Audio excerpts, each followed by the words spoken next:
இன்னைக்கு இருக்கிற சூழ்நிலையில கிராமத்துல இருக்கிற பெண்கள் எப்படியெல்லாம் அடிமைப்படுத்தப்படுறாங்கன்னா, ஒரு சாதாரண வயக்காட்டுக்கு போற விவசாயி கூட தன்னோட மனைவி கிட்ட போயிட்டு வர்றேன்னு எப்படி சொல்வான் தெரியுங்களா ஐயா?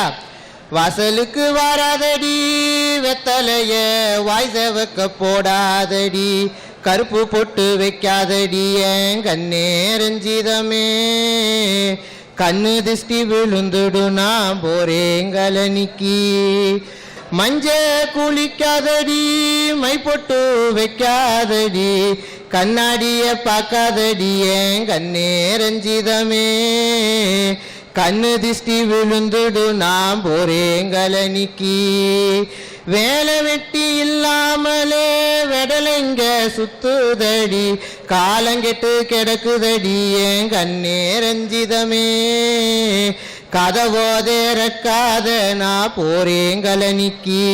இப்படி பக்கத்தில் இருக்கிற வயலுக்கு போறதுக்கு கூட 10 நிமிஷம் பாட்டு பாடி அட்வைஸ் பண்ணிட்டு போறான்னா எங்க சார் இருக்கு பெண்களுக்கு சுதந்திரம்? அந்த கணவர் ரொம்ப ரொம்ப நல்லா கணவரியா, பொண்டாட்டிய பார்த்து கண்ணாடியில மூஞ்சிய பார்த்து தனியா இருக்கப்ப பயந்துராதேன்னு சொல்லிட்டு போயிருக்காரு. அத தப்புங்கிறாங்க. அது பரவாயில்லைங்கய்யா.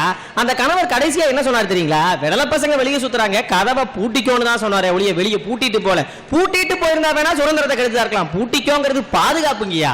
ஐயா, ஒரு பொண்ணு தன்னோட அக்காவை நினைச்சு பாடுறா, எல்லோரும் சேர்ந்து பாடுபட்டு ஒரு 8 பவுனையும் சேர்த்து வச்சோம், 10 பவுன் கேட்டு ஒருத்தன் பாதியில் ஓடிட்டானே, காடுகரை எல்லாம் வேலை செஞ்சு ஒரு கட்டிலும் மெத்தையும் வாங்கி வச்சோம், மோட்டார் வண்டி கேட்டு ஒருத்தன் பாதியில் ஓடிட்டானே, வேப்ப மரத்தையும் அரச மரத்தையும் வீணாக கல்யாணம் செய்யறாங்க, என்ன பாவம் செய்தாலும் அக்கா ஏங்கி தவிக்கிறாளே, பட்டு போடவைய கட்டி பார்க்க 10 வருஷமா ஆசைப்பட்டா அக்கா பட்ட மரமானா அத பார்க்க சகிக்கலையே, மாப்பிள்ளை எல்லோரும் நல்ல மனசு வைக்கணும், வரதட்சணை இல்லாமலே பெண்களை வாழ வைக்கணும்.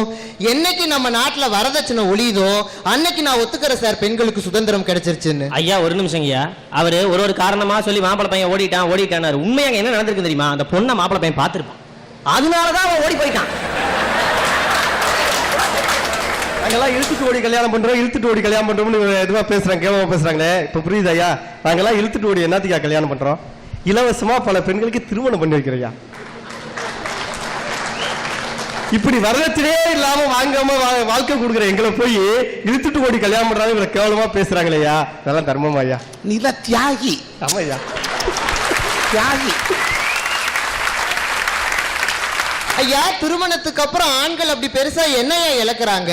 மிஞ்சி மிஞ்சி போனா முன்னேற்றியில் கொஞ்சம் முடியை இழக்கிறார்கள், அதை தவிர அவங்க வேற எதையுமே இழக்கிறது கிடையாது. பெண் எதையெல்லாம் இழக்கிறா தெரியுமா ஐயா? தன்னோட பிறந்த வீட்டை இழக்கிறா, தன் ஆசாபாசங்களை இழக்கிறா. என்னதான் ஏசி ரூம்ல பஞ்சு மெத்தையில படுத்து தூங்கினாலும் கட்டாந்தரையில் தாயின் மடியில் படுத்து உறங்குகின்ற சுகம் இருக்கிறது. அந்த தாயின் அரவணைப்பை இழக்கிறா, தந்தையோட அறிவுரைகளை இழக்கிறா, தன்னோட சுயமரியாதையை இழக்கிறா.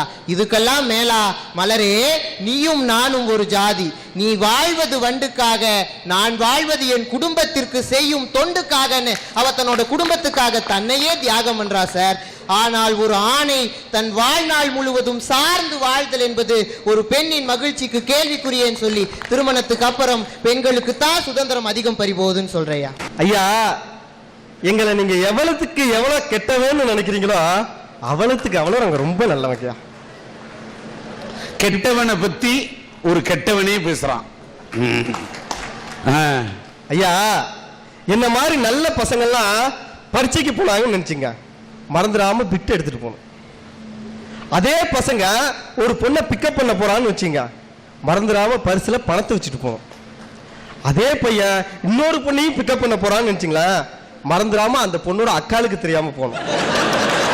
அதே பையன் ஒரு பொண்ணுக்கு புருஷனாக போறான்னு வச்சிங்களேன், வெக்கம் மானம் சூடு சொரணை எல்லாத்தையும் மறந்துட்டு போங்க. ஐயா ஒண்ணும் இல்லையா, அன்னைக்கு எங்க வீட்டுல சரியான சண்டை. எங்க அம்மாவுக்கு எங்க அப்பாவுக்கும் சரியான வீட்டுல சரியான சண்டை எல்லாம் கூட நடக்குதா? ஐயா, எங்க அம்மா எங்க அப்பாவை அடிக்க, எங்க அப்பாவை எங்க அம்மா அடிக்க வீடே 2 கட்டு போயிடுச்சு. உடனே எங்க அம்மா அடிச்சது இல்லாம எங்க அப்பாவை பார்த்து கேட்டுச்சு, சூடு சொரணை இருந்திருந்தா இனிமே இந்த வீட்டிலே இருக்க கூடாது அப்படின்னுச்சு. ஐயா எங்க அப்பா எங்க 2 நாள் ஆச்சு வீட்டை விட்டே போல. ஆனா நான் மானஸ்தேன், என்ன பாக்குறப்ப உங்களுக்கு நல்லா தெரியும். நான் போய் எங்க அப்பாட்ட கேட்டேன், ஏப்பா இவ்வளவு அம்மா பேசி இந்த வீட்டுல இருக்கிறியே, உனக்கு உண்மையிலேயே சூடு சொரணை இல்லையா அப்படின்னு. அதுக்கு உடனே எங்க அப்பா என்னை பார்த்து சிரிச்சுட்டே சொன்னாரு, ஏண்டா வினோத்து, சூடு சொரணை எல்லாம் பார்த்துருந்தேன்னா உமா கூட 20 வருஷமா குப்பை கொட்டி இருக்க முடியுமாடா? என்னைக்கு அவ கழுத்துல தாலியை கட்டணும் அன்னைக்கே சூடு சொரணை எல்லாம் மூட்டை கட்டிட்டு தாண்டா அவ கழுத்திலே தாலி கட்டினேன் அப்படின்னாரு. சுதந்திரம் இல்லாம சுயமரியாதை இல்லாம கல்யாணம் முடிட்டு பொண்டாட்டியோட வாழ்றத விட என்ன மாதிரி கடலையை போட்டோமா, சைட் அடிச்சோமா, சந்தோஷமா இருந்தோமான்னு கல்யாணமே பண்ணாம கம்பீரமா வாழ்ந்தலாம் தான் சொல்ல வந்திருக்கேன். ஐயா மனுஷனுக்கு இன்னைக்கு அதிகமா சீக்கு எதனால வருது? ஒண்ணு கஷ்டத்தால வருது, இல்லைன்னா பயத்தால வருது. ஆனா அந்த கஷ்டமும் பயமும் எதனால வருது? கட்டின பொண்டாட்டியால வருது. ஏன் ஒண்ணும் இல்லையா, இன்னைக்கு எங்க அப்பாவுக்கு உடம்பு முடியல, உடனே நான் ஆஸ்பத்திரிக்கு அழைச்சிட்டு ஓடி போயிட்டேன். உடனே டாக்டர் என்னை பார்த்து சொன்னாரு, வினோத்து நல்ல நேரத்தில் கொண்டாந்து வந்து சேர்த்த, உன்ன மாதிரி பிள்ளையெல்லாம் பெக்கிறதுக்கு உங்க பெத்தவங்க புண்ணியம் செஞ்சிருக்கணும் அப்படின்னாரு. ஆனா அவருக்கு தெரியாது அந்த ஆஸ்பத்திரியில தான் என் ஆளு நர்ஸா வேலை பார்க்கறாங்க. ராசா உன் முகத்திலே களை தெரியுதுடா ராசா. உடனே எங்க அப்பாட்ட போய் செக் பண்ணிட்டு சொன்னாரு, இந்த பாருங்க உங்களுக்கு எந்த வியாதியும் இல்ல, பயம்தான் உங்களுக்கு வியாதி, இனிமே பயப்படும்படியா எதையுமே பார்க்க கூடாது அப்படின்னாரு. அதுக்கு ஒண்ணே எங்க அப்பா டாக்டரை பார்த்து கேட்டாரு, டாக்டர் அப்படின்னா என் பொண்டாட்டியை நான் பார்க்கவே கூடாது டாக்டர்?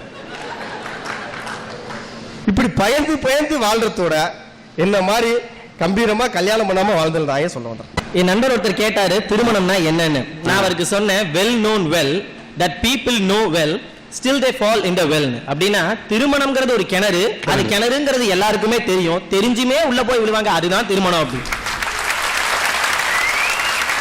ஆண்களாவது தெரிஞ்சே அந்த கிணத்துல விழுகிறாங்க, ஆனா பெண்கள் வலுக்கட்டாயமா மத்தவங்களால தள்ளிவிடப்படுறாங்கன்னு தான் சொல்ல வந்திருக்கோம். ஐயா இங்க ஒரு விஷயம் யோசிக்கணும், தெரியாம தவறி விழுந்தாங்க அவங்க, தெரிஞ்சுமே பாவலாட தயாராகி நாங்க உள்ள விழுகிறோம், அதுதான் சார் ஆண்டோட உண்மையான வேதனை. அது என்ன இதுல வேதனைப்படுறதுக்கு? எனக்கு நீ ஏன் சொல்ற தெரிஞ்சு விடுறேன்னு, அப்புறம் ஏன் வேதனைப்படுற? ஐயா தெரிஞ்சாலும் விழுந்தே ஆகணும், ஐயா அது எங்களோட கட்டாயம். ஈர்ப்பு இருக்கலாம். அதாவது விளக்கு எரியுதுன்னு தெரிஞ்சு அதுல போய் விட்டில் பூச்சி விழுற மாதிரி ஆண்கள் விட்டில் பூச்சின்னு நீ சொல்ற.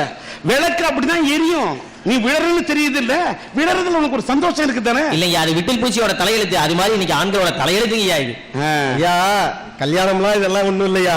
கல்யாணம்னா என்னன்னா நல்ல நாள் பார்த்து நல்ல நேரம் பார்த்து நாள் குறிச்சு ஒரு நல்ல என்ன மாதிரி நல்ல பசங்களை நல்ல இளைஞர்கள் எல்லாம் ஜெயிலுக்கு அனுப்புறதாயா கல்யாணம். ஐயா அங்கனாலும் பேசாம இருந்துடலாம் ஐயா, ஆனா இந்த கல்யாணம் பண்ணிட்டோம்னு வச்சுங்களேன் இவ்வளவு பேச்சு வாங்கிட்டு இருக்க முடியலையா. நீ அதனால நீ பேச்சுலராக இருந்துருன்ற. நம்ம எல்லாருக்குமே ராக்கெட்னு தெரியுங்க, ஏரோப்ளைனும் தெரியும். இன்னைக்கு ராக்கெட் எப்படி தெரியுங்களா, கீழ இருந்து ஒரு சேட்டலைட் அதுல ஏத்திக்கிட்டு மேல கிளம்புங்கயா, அது போற வழியில 3 பகுதிகளா பிஞ்சு பிஞ்சு விழுந்து கடைசியில ஒண்ணும் இல்லாம போயிடும். அது மாதிரிதான் இன்னைக்கு ஆண்களோட நிலை. குடும்பங்கிற சேட்டலைட்டை மேல ஏத்திட்டு கிளம்புற ராக்கெட்டு குடும்பத்தை உச்சியில கொண்டு போய் சேர்த்ததுக்கு அப்புறம் தன்னை தானே அழிச்சுக்கிட்டு கீழே விழுகுது இல்லைங்க, அதுதான் இன்னைக்கு ஆண்களுடைய நிலம். அந்த ராக்கெட்டாவது போற இடத்துக்கு போய் சேர்ந்து பேரும் புகழும் வாங்கிட்டு தான் உழுவுது. ஆனா அந்த ராக்கெட் ஜெயிக்கிறதுக்காக அதுக்குள்ள இருக்கிற எரிபொருள் வந்துட்டு யாருக்குமே தெரியாம தன்னைத்தானே எரிச்சுக்கிட்டு அந்த ராக்கெட் ஜெயிக்கிறது பாருங்க. அந்த எரிபொருள் தாயா பொம்பளை எரிபொருள் இல்லைங்க, எரிக்கிற ஒரு பொருள், அதுதான் உண்மை. எது ஆண்களை எரிக்கும் ஒரு பொருள், அதுதான் உங்களோட பாணியில. ஆமாங்கய்யா. ஒரு நெல்லிக்காய சாப்பாட்டுல மறைச்சா மறைக்க முடியும், 10-15 பூசணிக்காய ஒன்னா மறைக்க நினைச்சா மறைக்க முடியுமா? அது மாதிரிதான் இருக்கு, ஆண்களுக்கு சுதந்திரம் இல்ல பெண்களுக்கு சுதந்திரம் இருக்குன்னு சொல்றது. குடும்ப நிர்வாகம் பெரிய பெரிய சுனாமில எல்லாம் சும்மிங்க போட தெரிஞ்ச அவங்களுக்கு தான் சுதந்திரத்தை காப்பாத்திக்க முடியல. திருமணமான ஒரு பெண் அந்த நிமிஷத்துல தன்னுடைய சுதந்திரத்தை இழக்கிறா சார். முதல்ல உடை சுதந்திரம். சேலை பெண்களுக்கு அழகா இருக்கும், ஆனா சுடிதார் தான் வசதியா இருக்கும். அப்படிப்பட்ட வசதியான உடைய கூட இன்னைக்கு கிராமங்கள்ல வாழக்கூடிய எத்தனையோ திருமணமான பெண்களுக்கு மறுக்கப்படுது சார். சேலை கட்ட சுதந்திரம் வேணும், சுடிதார் கட்ட சுதந்திரம் வேணும். இன்னைக்கு நாங்க அதெல்லாம் சொல்லவே இல்லைங்க. சமுதாயத்துல பொம்பளைகளை ஏதாவது ஒரு ட்ரெஸ் போட்ட மாதிரியாவது வாங்கினதா சொல்றோம். நம்ம புதுசா ஒரு இடத்துக்கு போனோம்னா அங்க நமக்கு தூக்கம் வராது, ஏன்னா அந்த இடம் பழகணும்னு சொல்லுவோம். ஆனா ஒரு பெண் தன்னுடைய கல்யாணமான அன்னைக்கே தான் சந்தோஷத்தை கொண்டாட கூட கட்டாயப்படுத்தப்படுறா சார். நம்ம நாட்டுல இன்னைக்கு எத்தனை பெண்களுக்கு தன்னுடைய முதலிரவு தள்ளி வைக்கிற சுதந்திரம் இருக்கு? கிடையாது சார். முதல்வருக்கு நேரம் குடிக்கிறது புருஷன் இல்ல சார், அது ஐயரு. அந்த பணியும் கொண்டு போய் ஆணாதிக்கிறது தானா? குழாயில தண்ணி வராட்டி கூட ஆணாதிக்கு தான் காரணமா இருக்கு. இதுக்கு அடுத்து குழந்தை பேர் ஒரு விஷயம் சார். ஒரு மனுஷன் சாகும் போதுதான் அந்த அதிகபட்ச வலியை உணர்றான் சார். ஆனா ஒவ்வொரு பெண்ணும் தன்னுடைய ஒவ்வொரு பிரசவத்தப்பையும் சாகுற அந்த அதிகபட்ச வலியை உணர்றா. ஒரு பிரசவத்தப்ப ஒரு பெண் தான் தன் மன உளைச்சலாலும் உடல் வலியாலும் பாதிக்கப்படுறா சார். அப்படிப்பட்ட அந்த பெண்ணா தன்னுடைய குழந்தையை எப்ப பெற்றுக்கணும் முடிவு பண்ணு சார். அந்த உரிமை இன்னைக்கு பெண்கள்கிட்ட கிடையாது சார். சமீபத்தில் கோவையில் நடந்த ஒரு செய்தி சார். கோவையில சந்தியாங்கிற ஒரு பொண்ணு 25 பவுன் போட்டு கல்யாணம் பண்ணி கொடுத்தாங்க. அந்த பொண்ணு 2 மாசத்துல கர்ப்பம் ஆயிட்டா. அப்ப அவங்க மாமனார் கணக்கு போடுறாரு, இந்த குழந்தை சித்திரை மாசத்துல பிறக்கும், சித்திரை மாசத்துல பொம்பளை பிள்ளை பிறந்தா குடும்பத்துக்காக கலைச்சிருன்னு சொல்றாங்க. அந்த பொண்ணு கலைக்கல சார். அந்த பொண்ணோட கெட்ட நேரம் அதே மாதிரி சித்திரை மாதத்துல ஒரு பொம்பளை பிள்ளையை பெத்தெடுத்தா இன்னைக்கு அந்த பிள்ளையும் அவங்க வீட்டுல சேர்த்திக்கல, அந்த பொண்ணையும் அந்த வீட்டுல சேர்த்திக்கல சார். சித்திரை மாசத்துல குழந்தையை பெத்தெடுத்தது அந்த பொண்ணோட தப்பா இல்ல சித்திரை மாசத்துல பிறந்தது அந்த குழந்தையோட தப்பா சார்? எந்த தப்புமே பண்ணாம பாதிக்கப்பட்டது அவங்க 2 பேரும் சார். அதனாலதான் சார் சொல்றேன், இன்னைக்கு திருமணமான பெண்களுக்கு சுதந்திரம் அதிகம் பறிக்கப்படுதுன்னு.